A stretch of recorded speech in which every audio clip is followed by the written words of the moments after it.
ہوتی ہے ان لوگوں کے لیے. آدھے پیڈوفائلز ذہنی طور پر ان کے معاملات ٹھیک نہیں ہیں, کیا معاملہ کیا ہے, کیا کہتی ہیں آپ؟ جی بالکل, اگر ریپسٹ یا اس طرح کے لوگوں کے بارے میں ہم بتائیں تو ان کی بھی کچھ ٹائپس ہوتی ہیں. جیسے ابھی یہ جو زینب والا کیس ہوا ہے, اس میں ہم اسے کہیں گے کہ opportunity,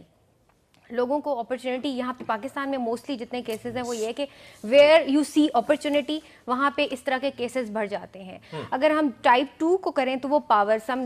yes they have some psychological disorder, basically sexual abuse disorder بھی, DSM-5 جو ہمارا, جس کے تھرو ہم اسٹیٹسٹیکل یہ جو ڈس آرڈرز ہیں ان کو ڈائگنوز کرتے ہیں, اس میں بھی ہے. اس میں یہ ہے کہ دے پیپل فیل پاور,